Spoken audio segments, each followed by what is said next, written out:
Hey, what's going on, guys, and welcome back to another Fallout 4 mod review. Today, we're checking out a brand new set of power armor by Newermind 43, known as the Horseman of the Apocalypse War.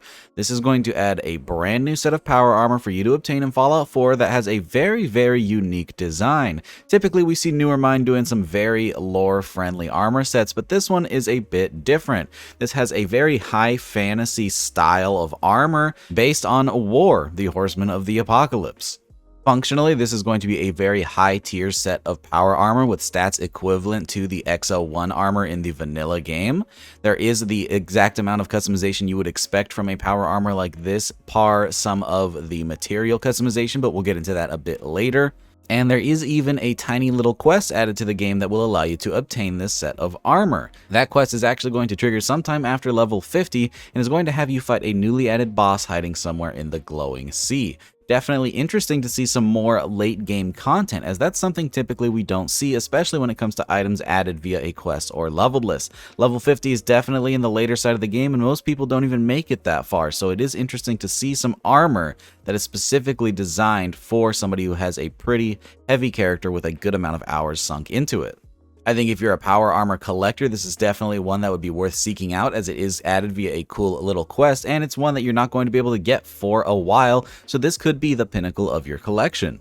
Now, aesthetically speaking, while this may not be the most lore-friendly armor set, I do absolutely adore the design, and it's not completely out of the realm of possibility that somebody with a lot of talent couldn't have made this up in their garage and added it to a power armor frame. It is just made of metal after all, so there's no reason that somebody with a good bit of talent couldn't have made this themselves. Especially if your character is a power armor enthusiast, this is something that you could possibly consider seeing on the Sole Survivor, and it'll definitely strike fear into the hearts of your enemies. And that isn't just a little joke about how menacing this armor looks. No, it really will do that. Unlike other power armors, this armor has a very special effect that only applies when you have all 6 pieces equipped. Once you have the entire armor set on, this will actually light enemies on fire if they approach you, which is really cool and is a nice little bonus for a late game piece of armor like this. This little buff is going to allow you to focus on targets at range, while all of the melee targets are lit ablaze when they try to attack you, and I think that's really cool. Now, when it comes to the quest itself, I'll go ahead and let a clip play of me doing it for the first time, as it is a fun little quest and I want to go ahead and show that off. But if you don't want to see that and you want to save it for yourself, avoid spoilers by skipping to a little bit later in the video. There will be timestamps so you can do so. Alright, the mod said that the quest starts at level 50, and our character here is level 51. I definitely did bring some heavy gear, so let's go ahead and see what this quest says. It did pop up off camera, but here is the quest that will pop up when you start your game and you are level 50. It is called The Rider Cometh, and it says, find the source of the voice in your head. So we're going to go ahead and take that on and see if it gives us a map marker, and lo and behold, it does, and it is, of course, down in the glowing sea. Joy. Alright, I fast traveled to the nearest thing to the point, and it seems we have some very fitting weather right now. So that's just great. It's going to look a lot like the screenshots on the mod page. Joy. Hopefully this looks alright on YouTube side of things. It's going to be very contrasty. Ow, I'm on fire. Okay, that's nice. And I think that's our target over yonder. Though we do have some stuff in the way. There's a little scorpion. Higher level than me? I'm level 51. Are you crazy? I can barely see anything with this weather. This is insane. Oh, that's an enemy. I thought that was just armor. Not good.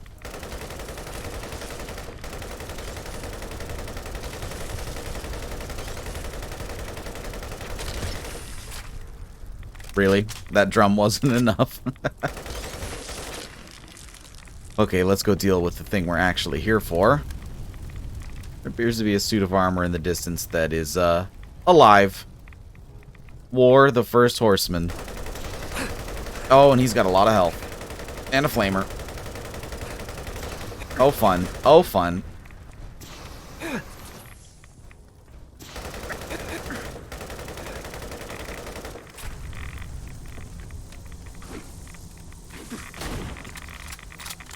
The bugs don't help.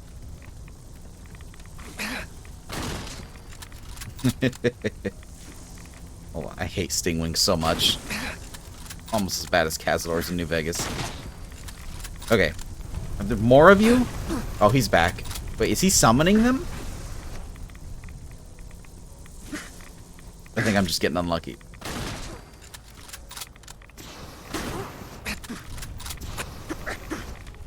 The flamer doesn't do too much damage, but it is annoying.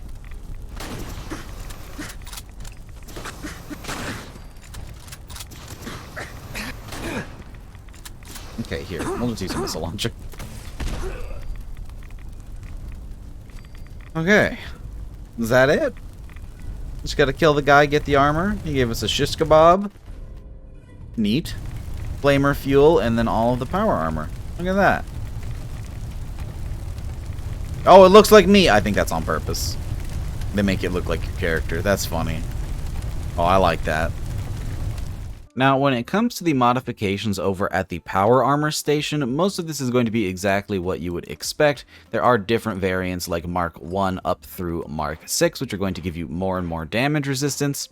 But the one thing that is very different from this mod is while you can apply all of the materials from the base game, like the Hot Rod Flames or the pink paint, shark paint, etc., they don't actually apply any cosmetics to the armor set. So even though you will get the bonus from using all of these, you will not get any of the cool skins. So that is a bit sad to say. However, this armor looks cool enough that it doesn't really need it. That being said, the one thing that is really cool with this mod is the headlamp. Headlamps are available on all of the other power armors as well, but this one takes form of the little eye sockets, and so those are what's going to glow with the color you choose, and I think that's really, really cool. Additionally, while the lack of skins may be a bit disappointing to some, it will result in a lower file size for others, so that is pretty nice. Unlike other newer Mind mods, this one is pretty lightweight, which should be easy to make space for in your load order. I think that covers just about all of the basics. At the end of the day, this is a pretty simple power armor mod, but one with some really, really cool aesthetics. And I do have to say, I love that legendary effect of applying all the pieces and setting your opponents on fire. That part's really, really cool. Some may find it difficult to find a way to fit this into their load order if they're going for a specific style or theme, but this one is really, really cool nonetheless. So if you could find a way to squeeze it in, I'd highly recommend it. If you want to try this mod out for yourself, it will be linked down in the description below as always. Newer Mind mods typically do end up on Xbox at some point, so I would expect to see an Xbox port sometime soon. So definitely be on the lookout for that if you are a console user who wants to use this mod. With that, I hope you guys enjoyed the video. If you did, don't forget to drop a rating. Consider subscribing if you haven't already for more videos just like this. Big shout out to all of my patrons for supporting every single video. And of course, a very special thank you to Captain Chaos, Helljumper, Indecisive Wolf, Jackie Noid, Timmy76, Cushy, Moonlit Gamer, Feed, and Youth RC for joining that Tier 3 Patreon membership. If you'd like to support the channel and the mods I make over on Patreon, you can do so using the link down in the description, but it is completely optional. Thanks again for watching, guys, and I hope to see you in the next one. Peace!